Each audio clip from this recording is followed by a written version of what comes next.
Online BSc physics में आप सभी का स्वागत है। पेपर चल रहा है फिजिक्स का और इसमें चैप्टर चल रहा है पदार्थ में विद्युत क्षेत्र। और इसमें आप नेक्स्ट हेडिंग लगाओ चुंबकीय पारगम्यता। देखो पारगम्यता क्या होती है। सबसे पहले पारगम्यता का शब्द आप समझते हो तो देखो हमारे पास क्या है, कोई पदार्थ है। ध्यान से सुनना, हमारे पास क्या है, कोई पदार्थ है और इस पदार्थ पर मैं क्या आरोपित करूं, चुंबकीय क्षेत्र आरोपित करूं। क्या आरोपित करूं, को बाह्य चुंबकीय क्षेत्र आरोपित करने पर बाह्य चुंबकीय क्षेत्र क्या करो, आरोपित करो।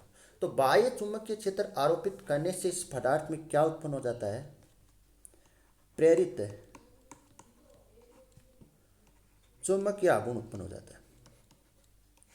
प्रेरित चुंबकीय आघूर्ण उत्पन्न हो जाता है। क्या उत्पन्न हो जाता है, प्रेरित चुंबकीय आघूर्ण। मतलब ये जो पदार्थ है ये क्या हो जाता है, चुंबकित हो जाता है। इसका मतलब है ये जो पदार्थ है ये क्या हो जाता है, चुंबकित हो जाता है। तो देखो कितनी मात्रा में ये चुंबकित हुआ है, कितनी मात्रा में ये चुंबकित हुआ है। फॉर एग्जाम्पल के लिए देखो ये आप लेक्चर देख रहे हो, क्या देख रहे हो, ये लेक्चर देख रहे हो। ये आपको कितना परसेंट समझ में आ रहा है। कई बच्चों के 10% समझ में आ रहा है, कई बच्चों के 30% समझ में आ रहा है, अगर कई बच्चों के 40% समझ में आ रहा है, अगर कई बच्चों के 50% समझ में आ रहा है, अगर कई बच्चों के 60% समझ में आ रहा है, या कई बच्चों के 70% या कई बच्चों के 90% और कई बच्चों के आ रहा है 100% ये समझ में आ रहा है। इस प्रकार से क्या मान लेते हैं, इस प्रकार से समझ में आ रहा है। इसी प्रकार से जो पदार्थ है, सारे पदार्थ है, एक समान तो है नहीं, सारे के सारे पदार्थ अलग अलग प्रकृति के पदार्थ है। तो यहाँ पर जो पदार्थ है वो कितना परसेंट चुंबकित हुआ है, वही क्या कहलाती है, पारगम्यता कहलाती है। वही क्या कहलाती है, पारगम्यता कहलाती है। वही पदार्थ की क्या कहलाती है, पारगम्यता कहलाती है। मतलब जो पदार्थ है उसकी कितनी मात्रा में चुंबकित हुआ है, वही क्या कहलाती है, पारगम्यता कहलाती है। तो पारगम्यता में आपको डाउट नहीं होना चाहिए कि पारगम्यता का मतलब क्या है। पारगम्यता का मतलब है जो पदार्थ में अपन ने क्या किया, चुंबकीय क्षेत्र आरोपित किया। तो पदार्थ में क्या उत्पन्न हो जाता है, प्रेरित चुंबकीय आघूर्ण उत्पन्न हो जाता है। मतलब जो पदार्थ है वो क्या हो जाता है, चुंबकित हो जाता है। तो इसका मतलब ये है कि पदार्थ की कितनी मात्रा में वो चुंबकित हुआ है, उस मात्रा को क्या बोलते हैं, पारगम्यता बोलते हैं।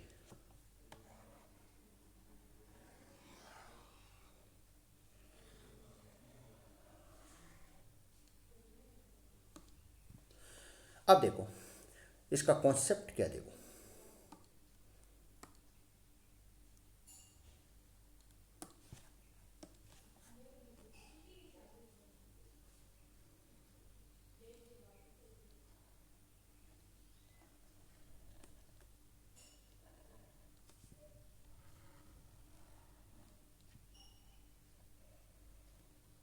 ये कोई पदार्थ है,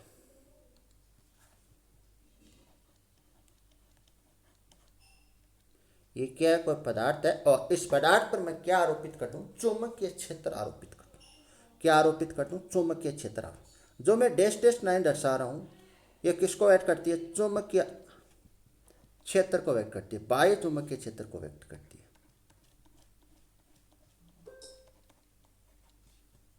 बाह्य चुंबकीय क्षेत्र को व्यक्त करती है।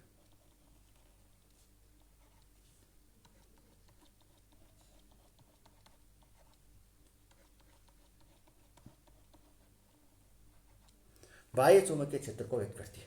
और बाह्य चुंबकीय क्षेत्र को मैं किससे लिख दूं, एच वेक्टर से लिख दूं। किससे लिख दूं, एच वेक्टर से लिख दूं। और बाह्य चुंबकीय क्षेत्र आरोपित करने से पदार्थ में क्या उत्पन्न हो जाता है, प्रेरित चुंबकीय आघूर्ण उत्पन्न हो जाते हैं। जो आपको ये गोले नजर आ रहे हैं, ये गोले किसको व्यक्त करते हैं, प्रेरित चुंबकीय आघूर्ण को व्यक्त करते हैं। किसको व्यक्त करते हैं, प्रेरित चुंबकीय आघूर्ण को व्यक्त करते हैं। यहां तक आपको किसी प्रकार की दिक्कत नहीं होनी चाहिए। जो आपको एक गोले दिखाई दे रहे हैं ये किसको व्यक्त करते हैं, प्रेरित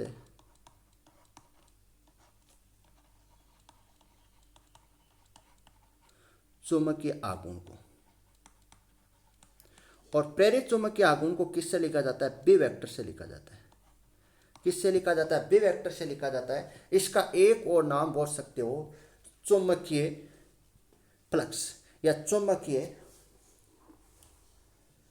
या तो आप बोल सकते हो प्रेरित चुंबकीय आघूर्ण, या बोल सकते हो आप इसको एक दो नाम और बोल सकते हो, प्रेरित चुंबकीय द्विध्रुव आघूर्ण। क्या बोल सकते हो, प्रेरित चुंबकीय द्विध्रुव आघूर्ण बोल सकते हो, या बोल सकते हो इसको चुंबकीय फ्लक्स। चुंबकीय फ्लक्स, इसको भी किससे लिखेंगे, बी वेक्टर से लिखेंगे। किससे लिखेंगे, बी वेक्टर से लिखेंगे।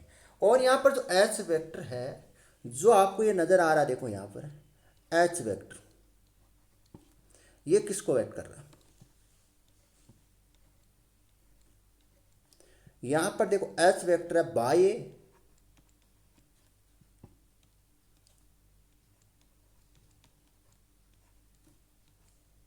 चुंबकीय क्षेत्र, बाह्य चुंबकीय क्षेत्र, बाह्य चुंबकीय क्षेत्र। यहां तक आपको दिक्कत नहीं होनी चाहिए। तो देखो इसकी परिभाषा लिखते हैं। डायग्राम बनाना सबसे पहले आपको, डायग्राम के बाद में इसकी दो लाइन आपको लिखनी है। जब किसी पदार्थ को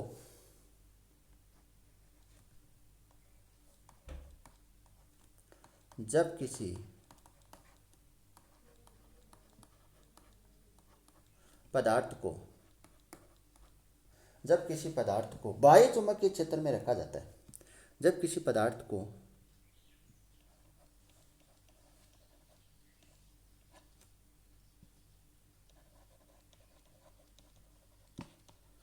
बाह्य चुंबकीय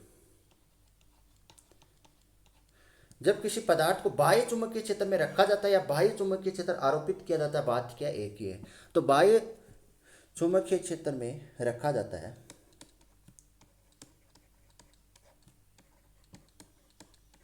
रखा जाता है तो पदार्थ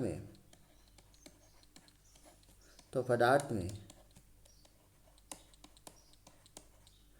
प्रेरित चुंबकीय आघूर्ण उत्पन्न हो जाता है।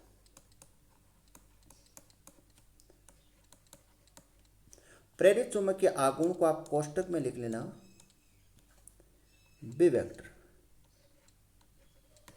और बाह्य विद्युत क्षेत्र को आप लिख लेना बाह्य चुंबकीय क्षेत्र, बाह्य चुंबकीय क्षेत्र को आप क्या लिख लेना, एच वेक्टर लिख लेना। कोष्टक में आप लिख लेना बाह्य चुंबकीय क्षेत्र को एच वेक्टर लिख लेना, और यहां पर प्रेरित चुंबकीय आघूर्ण को आप क्या लिख लेना, बी वेक्टर लिख लेना।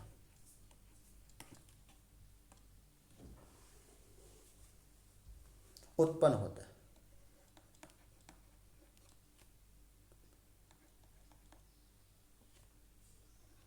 हो जाता है।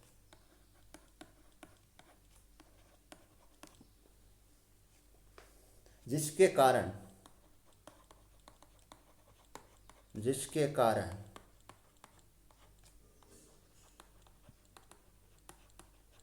चुंबकीय फ्लक्स परिभाषित होता है।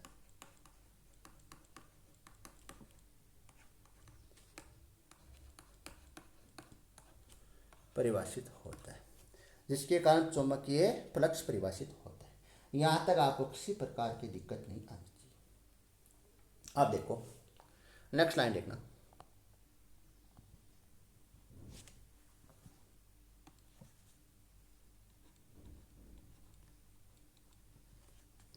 प्रेरित चुंबकीय क्षेत्र या प्रेरित चुंबकीय आघूर्ण, प्रेरित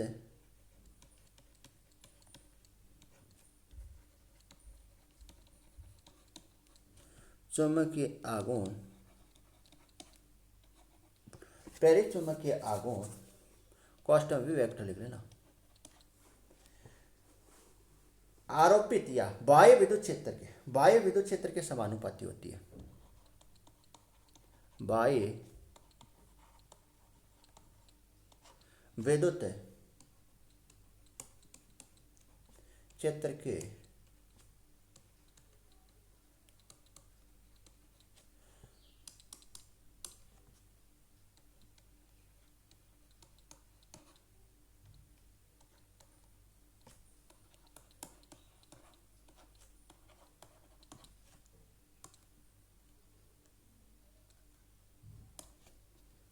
इसका मतलब है बी वेक्टर है किसके समानुपाती है, एच वेक्टर। बी वेक्टर का मतलब प्रेरित चुंबकीय आघूर्ण, एच वेक्टर का मतलब यहां पर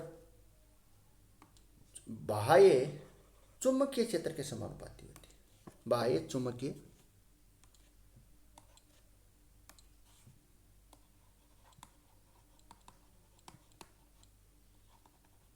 क्योंकि ये विद्युत क्या आ रहा है, 2 या 3 चैप्टर हम विद्युत के बारे में पढ़ लिए, तो ये एक ही नाम दिख रहा है।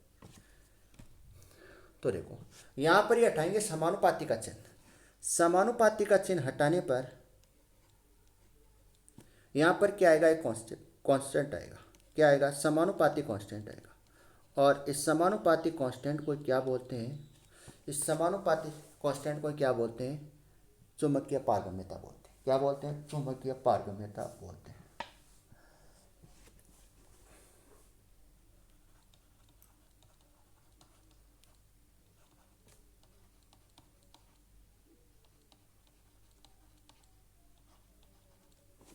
तो देखो समीकरण यहां पर आप एक दे देना। निर्वात के लिए बात करें, किसके बात करें, निर्वात के लिए।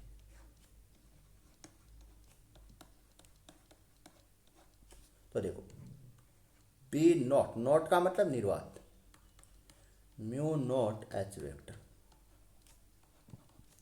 समीकरण के आगे 2 आ गए। अब मैं क्या करूं, यहां पर समीकरण 1 में समीकरण 2 का भाग दे दूं। समीकरण 1 में समीकरण 2 का भाग देने पर देखो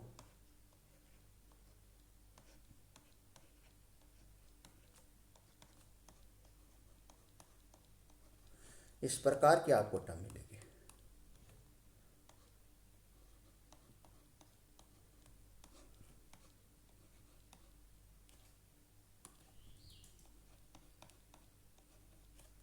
तो यहाँ पर H vector A vector cancel हो जाएगा, तो बी वेक्टर अपॉन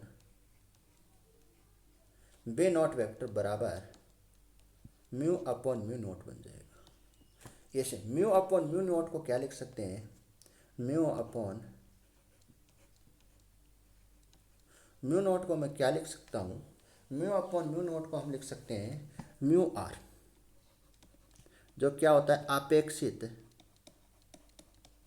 आपेक्षिक आपेक्षिक चुंबकीय पारगम्यता होती है।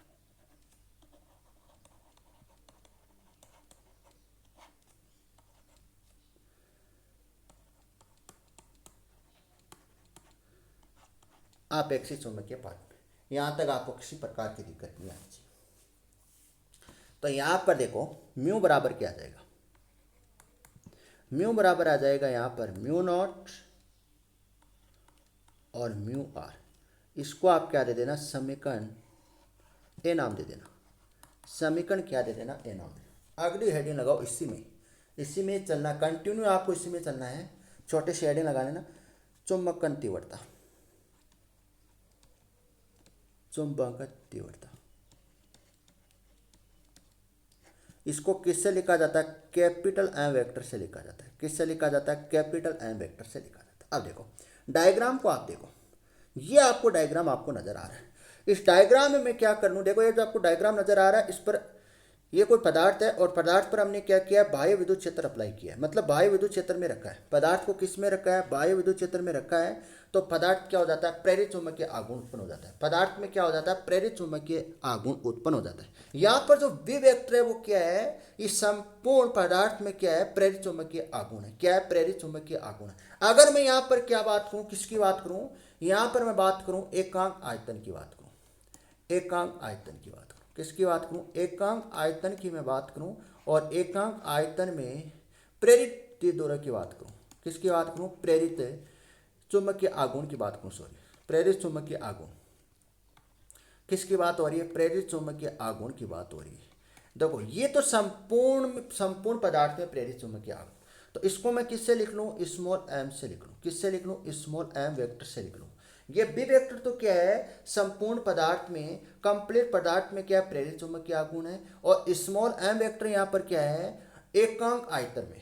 एकांक आयतन का मतलब इसका जो परिमाण है कि क्या होना चाहिए, 1 होना चाहिए, वही क्या होता है, एकांक आयतन होता है। तो एकांक आयतन में प्रेरित चुंबकीय आघूर्ण हमने कितना मान लिया, स्मॉल एम वेक्टर मान लिया। तो देखो इसकी परिभाषा किस प्रकार से बनेगी।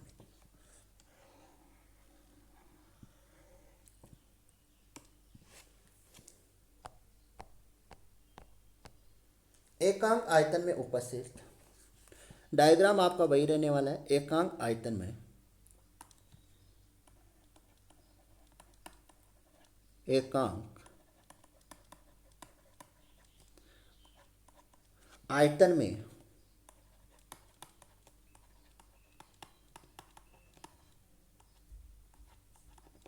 उपस्थित प्रेरित चुंबकीय आघूर्ण, कॉस्ट में लिख लेना स्मॉल एम वेक्टर, प्रेरित चुंबकीय आघूर्ण चुंबकन तीव्रता कहलाती है। क्या कहलाती है? चुंबकन तीव्रता कहलाती है। कॉस्ट में लिख लेना कैपिटल एम वेक्टर।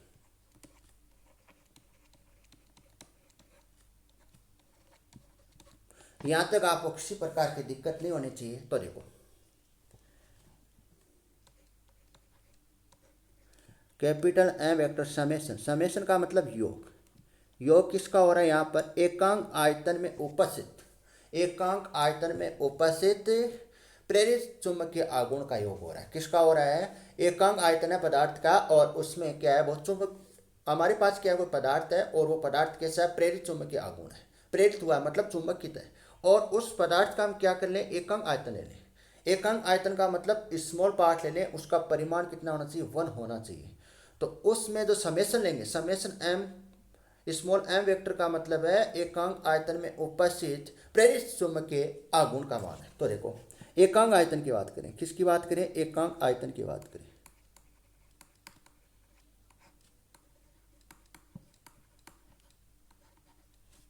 एकांक आयतन में, एकांक आयतन के लिए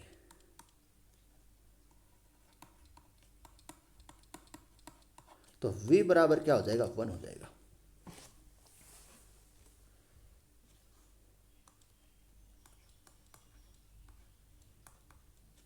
तो समेशन स्मॉल एम वेक्टर आ जाएगा। यही आपका क्या है? चुंबकन तीव्रता है। अब देखो, जो ये जो चुंबकन जो तीव्रता है, ये किसके कारण उत्पन्न हो रही है? चुंबकन जो तीव्रता है वो किसके कारण उत्पन्न हो रही है? किसके कारण उत्पन्न हो रही है? प्रेरित चुंबकीय आघूर्ण के कारण उत्पन्न हो रही है। किसके कारण हो रही है? प्रेरित चुंबकीय आघूर्ण पर निर्भर कर रही है। जो चुंबकन जो तीव्रता है, यहाँ पर देखो, यहाँ पर स्मॉल एम वेक्टर क्या है? स्मॉल एम वेक्टर है प्रेरित चुंबकन आघूर्ण, एकांक आयतन में उपस्थित प्रेरित चुंबकीय आघूर्ण का मान। ये प्रेरित चुंबकीय आघूर्ण किस पर निर्भर करता है? ये निर्भर करता है बाह्य विद्युत क्षेत्र पर। किस पर निर्भर करता है? बाह्य विद्युत क्षेत्र पर निर्भर करता है। इसका मतलब ये है, इसका जो मतलब है, जो चुंबकन जो तीव्रता है वो किस पर निर्भर कर रही है? प्रेरित चुंबकीय आघूर्ण पर निर्भर कर रही है। और प्रेरित चुंबकीय आघूर्ण किस पर निर्भर कर रही है? बाह्य चुंबकीय क्षेत्र पर निर्भर कर रही है। तो इसका मतलब हुआ, जो चुंबकन जो तीव्रता है वो किसके समानुपाती होगी? बाह्य चुंबकीय क्षेत्र के समानुपाती होगी। तो नेक्स्ट आप एरो लगा के लिखना, नेक्स्ट एरो लगा के आप लिखना, चुंबकन तीव्रता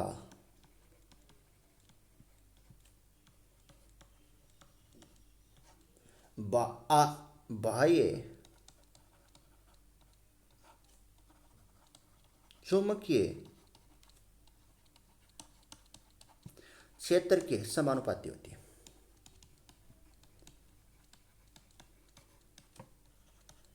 चुंबकीय क्षेत्र के समानुपाती क्यों होती है? क्योंकि प्रेरित चुंबकीय आघूर्ण किसके समानुपाती होता है? बाह्य चुंबकीय क्षेत्र के समानुपाती होता है। तो इसी कारण चुंबकीय जो तीव्रता है वो किसके समानुपाती होगी? बाह्य चुंबकीय क्षेत्र के समानुपाती होगी। मतलब कैपिटल जो एन वेक्टर है, कैपिटल एम वेक्टर किसके समानुपाती होगा? एच वेक्टर के समानुपाती। और यहाँ पर समानुपाती का चिन्ह हटेगा तो एक शब्द आएगा काय का। यहाँ पर काय क्या है? चुंबकीय प्रवृत्ति है।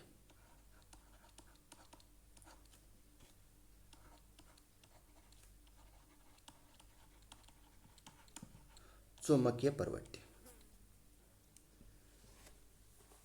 चुंबकीय प्रवृत्ति। यहां तक आपको दिक्कत नहीं आनी चाहिए। चुंबकीय प्रवृत्ति होती है, यहां तक आपको किसी प्रकार की दिक्कत नहीं आती है। अब लिखो, एक इंपॉर्टेंट लिखो, इंपॉर्टेंट क्वेश्चन है, वेरी वेरी इंपॉर्टेंट है, कई बार एग्जाम में आया हुआ है। इसमें 2 प्रकार के क्वेश्चन पूछे जाते हैं। जो हेडिंग में लगाऊंगा इसी में आपको लगाने, टॉपिक यही चल रहा है, चुंबकीय पारगम्यता, टॉपिक ये चल रहा है। इसी में आप छोटी सी हेडिंग लगाओ, वेरी वेरी इंपॉर्टेंट डाल लेना। इसमें से दो क्वेश्चन बन सकते हैं और दोनों क्वेश्चन एग्जाम में आए हुए हैं। दोनों क्वेश्चन वेरी वेरी इंपॉर्टेंट है, कई बार एग्जाम में पूछा गया। तो हेडिंग लगाओ, चुंबकीय प्रवृत्ति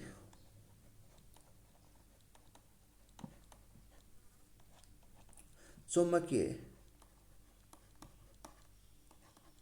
प्रवृत्ति व चुंबकीय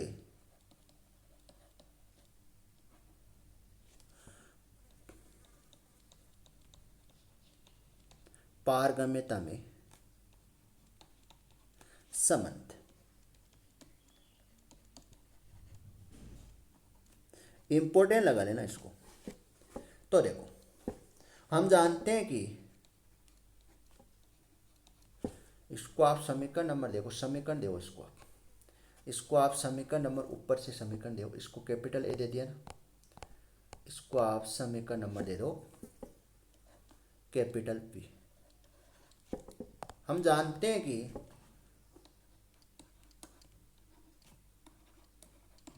वी वेक्टर क्या होता है, वी वेक्टर होता है म्यू एच वेक्टर होता है, ये आप पढ़ चुके हो। वी वेक्टर क्या होता है, म्यू एच वेक्टर होता है, जहां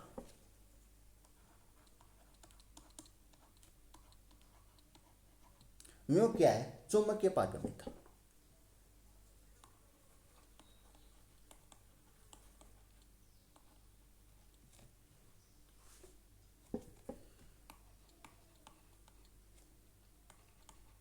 चुंबकीय पारगम्यता। अब देखो आगे ध्यान से देखना, और हमने ये भी पढ़ा है, म्यू बराबर क्या होता है, म्यू बराबर होता है म्यू नॉट म्यू आर होता है, ये हम पढ़ चुके हैं। देखो ऊपर देखो आप, ये रहा समीकरण नंबर ए, देखो आप समीकरण नंबर ए में क्या, म्यू बराबर म्यू नॉट और म्यू आर है, ये चीज हम पढ़ चुके हैं। तो ये देखो, अब देखो यहां पर अप्लाई करो आप, तो म्यू बराबर, इसको आप समीकरण नंबर क्या दे दो, 1 दे दो, और इसको आप समीकरण नंबर 2 दे देना। अब देखो समीकरण 2 का मान,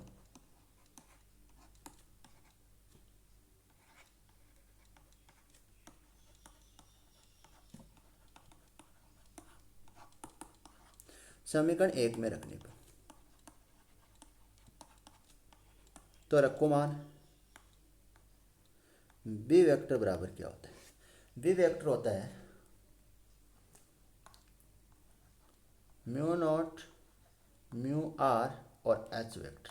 अब देखो इस समीकरण में मैं क्या कर दूं, कुछ परिवर्तन कर दूं। दो आपको ये समीकरण आपको दिख रही है, ये आपको समीकरण मिली थी, इस समीकरण में मैं क्या करूं, कुछ परिवर्तन करूं, वो इस प्रकार से करूं। देखो बी वेक्टर बराबर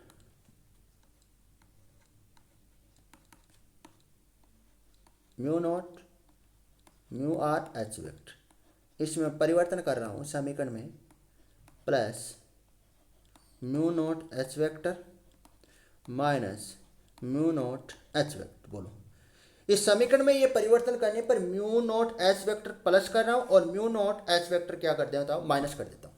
ये इतना मैं परिवर्तन कर रहा हूँ।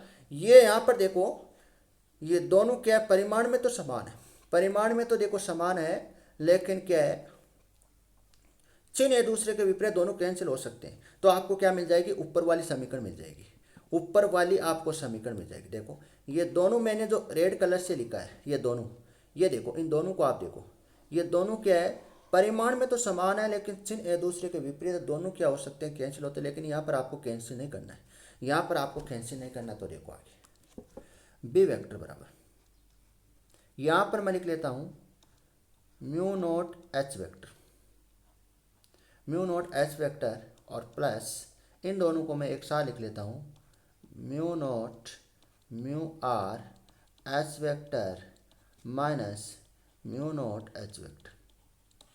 यहाँ तक आपको किसी प्रकार की दिक्कत नहीं होनी चाहिए। तो वी वेक्टर बराबर mu naught H vector plus mu naught H vector क्या आ जाएगा, कॉमन आ जाएगा, और यहाँ पर हम लिख सकते हैं म्यू आर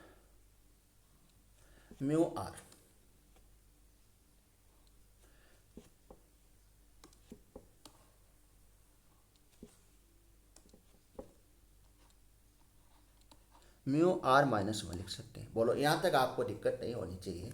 तो देखो हमने पिछली वाले चैप्टर में हमने पढ़ा था चुंबकीय प्रवृत्ति और अपेक्षित विद्युतशीलता में अंतर देखा था, देखा नहीं देखा? तो वहां पर हमें मिला था एप्सिलॉन आर बराबर हमें मिला, देखो काई बराबर मिला था, काई बराबर हमें मिला था एप्सिलॉन आर माइनस वन मिला था, ये मिला था।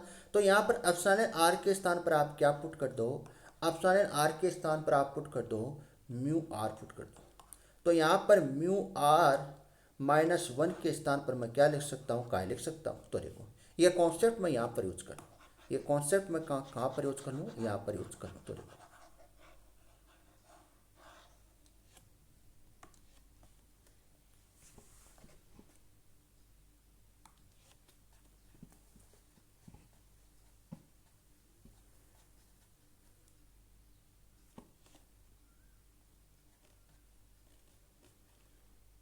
काई बराबर म्यू आर माइनस वन। तो देखो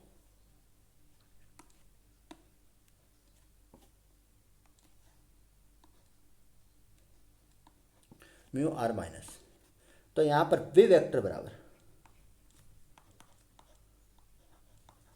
mu naught H vector plus mu not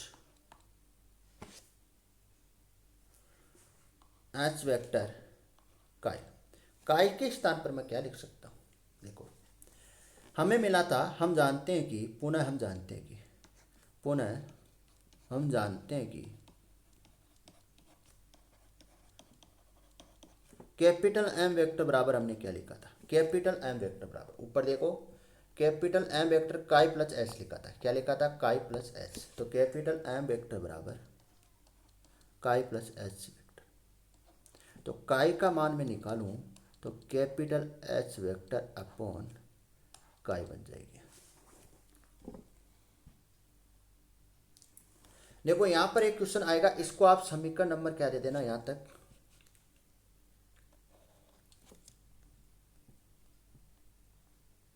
3 नाम दे देना, यहाँ तक समीकरण क्या दे देना, 3 नाम दे देना। तो समीकरण 3 से देखो बी वेक्टर बराबर mu naught H vector plus mu naught H vector H vector और M vector upon H vector. H vector से एक्स वेक्टर क्या होगा, कैंसिल होगा, एच वेक्टर से एच वेक्टर कैंसिल होगा। तो यहाँ पर क्या मान आएगा, बी वेक्टर बराबर mu naught H vector plus mu naught M vector. तो बी वेक्टर बराबर क्या आ जाएगा, mu naught H vector plus M vector. ये कई बार आपको सिद्ध करवा चुका है एग्जामिनर, कई बार आपको क्या करवाया है, इसको सिद्ध करवाया है। एग्जामिनर है वो कई बार आपको क्या किया, सिद्ध करवाया आपको, कई बार एग्जाम में क्या किया, सिद्ध करवा सकता है आपको एग्जाम। अब की बार इंपॉर्टेंट क्वेश्चन है, लगा लेना, कई बार एग्जाम में आया हुआ है और इसको आपको प्रूफ करवाया। और हमें क्या निकालना है, टॉपिक है हमारा, एक क्वेश्चन तो आपको ये हो गया, एक क्वेश्चन तो आपका ये हो गया, ये आपको सिद्ध करना है। अगर एग्जाम में आपको समीकरण मिल जाए तो आपको इसी प्रकार से सिद्ध करना है। अगर आपको दे दे क्वेश्चन, ये ना कि आपको ये पूछ ले चुंबकीय प्रवृत्तीय चुंबकीय पारगम्यता में संबंध पूछ ले, तो संबंध आपको आगे तक चल रही है, आगे 3-4 और टर्म आएगी। तो देखो समीकरण 3 से यहाँ पर ध्यान से देखना, तो समीकरण आपको 3 मिली है, उसको आप ध्यान से देखना। देखो समीकरण